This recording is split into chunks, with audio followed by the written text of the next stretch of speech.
હું doctor Hemil Patel, consultant vascular અને endovascular surgeon, સાથે diabetic foot specialist at Vista vascular, Surat. આપણા શરીરમાં બ્લડ વેસલ્સનું હાઈવે કાં તો નેટવર્ક હોય છે, જેનું કામ હૃદયથી સારું લોહી લઈ જવાનું અને શરીરના બીજા ભાગોમાંથી ઇમ્પ્યોર બ્લડ આપણા હૃદય તરફ લાવવાનું. તમને જાણીને શોક લાગશે કે આ બધી લોહીની નસોનું નેટવર્ક અરાઉન્ડ 90,000 કિલોમીટર્સ છે, જે આપણે ઇન્ડિયાના નેશનલ હાઈવે ખાલી 1.5 લાખ કિલોમીટર્સ છે. પણ જો જ્યારે આ બ્લડ વેસલ્સ આ તો નેટવર્કમાં બ્લોકેજ થાય તો કંઈ આપણને તકલીફ થઈ શકે? યસ.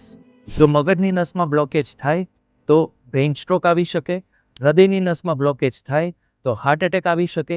એ જ રીતે જો આપણી પગની નસોમાં બ્લોકેજ થાય તો એને લેગ એટેક કહેવાય, જેના ચિહ્નો જેવી રીતે તમે ચાલો તો પગમાં દુખાવો થવો, પગમાં ઘાવ પડવો જે રૂજાતો નથી અને પગમાં ગેંગ્રીન પણ થઈ શકે.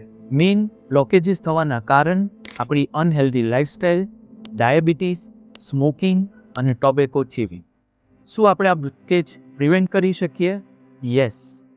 સ્મોકિંગ છોડવું, ડાયાબિટીસનું રેગ્યુલર ચેકઅપ કરાવવું, સાથે બીપી કંટ્રોલમાં રાખવું અને આપણે વાસ્ક્યુલર હેલ્થ ચેકઅપ પણ રેગ્યુલરલી કરાવવું જોઈએ.